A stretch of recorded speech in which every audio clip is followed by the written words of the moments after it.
تاسې به پرون نوټ کړي چې په یوه ورځ کې د باجوړ نه واخله د وزیرستانه پورې خیبر او رګزو په دې کې چې کومه دی مختلف واقعات مختلف اکسیډنټ شوي دي څه کوارټ کاپټر حملې شوي دي او څه چې کوم دی خلک د ماټر ګولو د وجې زخمیان شوي دي ملیټنسي په خپل ځای باندې وه یو نوې قصه شروع شوله د افغانستان او د پاکستان ترمنځ چې کومه جګړه شروع شوې ده غیر اعلانیه جنګ دی چې اهداف یې هم واضحه نه دي مقاصد یې هم واضحه نه دي د ملک چې څونه میجر پولیټیکل پارټیز دي هغې هم په اعتماد کیندې اخیستي اوس د هغې جګړې په بنیاد باندې چې کوم دی دې خوا د ډیورنډ د کرښې او د ډیورنډ د کرښې اخوا چې کومه دی عام سیویلین چې کوم دی دا ټارګېټ کیږي هغه چې کومه دی په شهادتونو رسیږي پرون به تاسې ویډیو کتلي اوس د اسلام آباد چې کوم پولیټیکل اشرافیه ده یا جرنیل شاهي ده هغې ته چې کوم دی د دې خطې چې کوم صورتحال دی یا خو ورته د هغې پوره معلومات نشته دی یا د دې خطې د جغرافیې نه خبر نه دي یا د تاریخ نه خبر نه دي چې سلارزو کې کومې ګولۍ اورېدلې نو دې خوا هم سلارزي دي او آخوا هم سلارزي دي دې خوا هم مامون دي او د ډیورنډ د کرښې اخوا په کونړ کې هم مامون دي او دغه سلسله بیا دغه شان راواخله تر د شینوارو نه راونیسه ساپو نه راونیسه دا رسا د چمن د دروازې پورې دواړه سیټ ته چې کومه دی یو خلک دي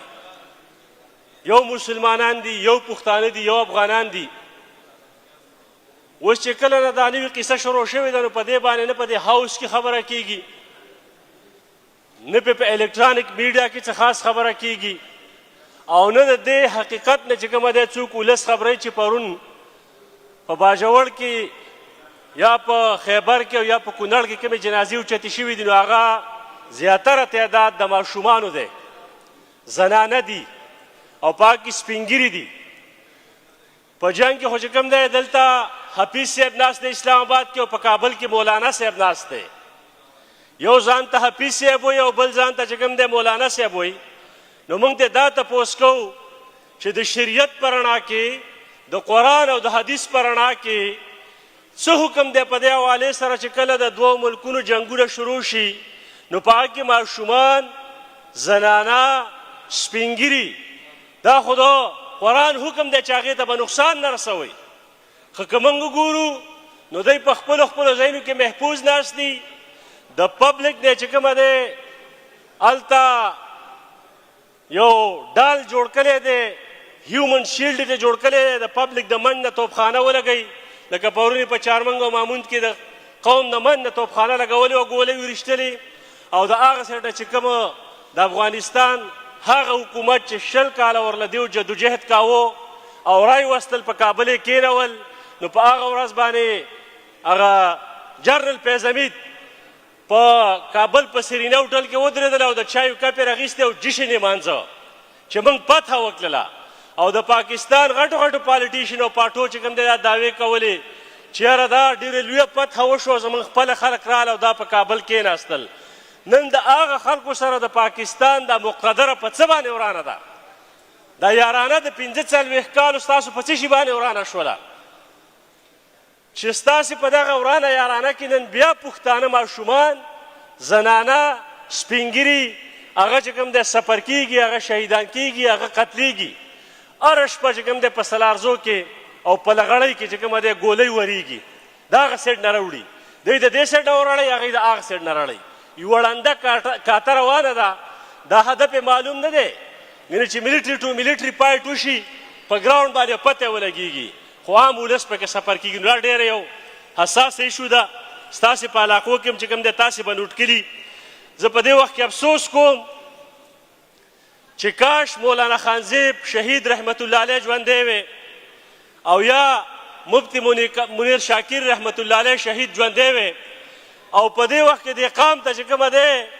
د دې موجوده جنګ چې حفیظ صاحب او مولانا صاحب د کابل نه شروع کړی دی د دې په اړه ورته چې کومه دی لږ واعظ او نصیحت کړی وی او د قرآن او د حدیث په رڼا کې ورته چې کومه دی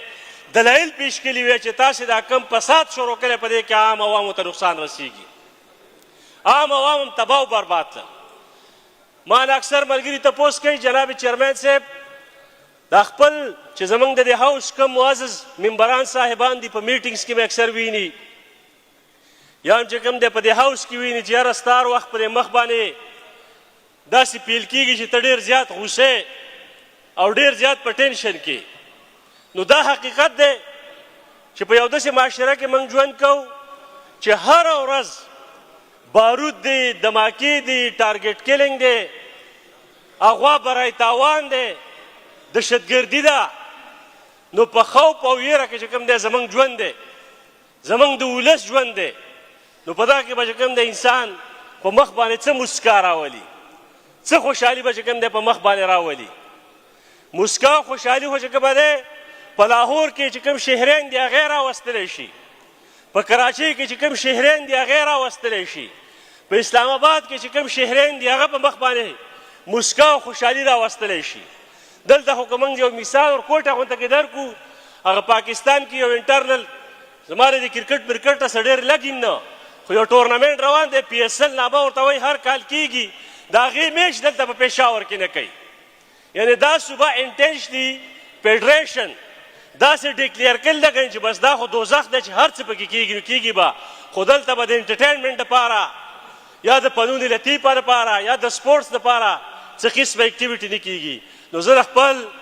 د دې صوبې چې کوم چیف ایگزیکټیو دی وزیر اعلی صاحب نه دا خواست کوم چې دا موضوع چې یو طرف ته خو دهشتګردي ده جنګ دی د هغې خو 15 کاله وتل څه سلوشن یې روي نیستلو خو اوس یې نوې قصه شروع کړې د افغانستان سره د پاکستان چې کومه نامنهاده جګړه روانه ده پاکې عام عوام مري شهیدان کېږي بې ګناه نو لهذا زموږ چې کوم د صوبې چیف ایگزیکټیو دی دا د فیډریشن سره دا مسله ډېر په سیریس انداز کې او ډېر زر چې کوم دی اوچته کړي چېرې تاسې د دې دپاره چې کوم دی چې زموږ په صوبه کې کومه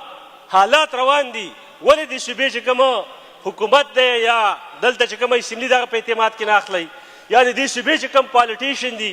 میجر پالیټیشن دي هغه ولې په اعتماد کې نه اخلئ نو زما به د دې ایوان په وساطت سره د چیف ایگزیکټیو نه دا مطالبه وي چې فوري طور باندې چې کومه دا حساسه ایشو د فیډریشن څخه اوچته کړي چې یاره تاسې نور دا کومه قسم چې هلته روانه کړې ده او د خلکو د منځ نه توپونه لګوئ په دې کې عوام ته نقصان رسیږي دا ډرامه نوره بنده کړي ډېره مهرباني ډېره مننه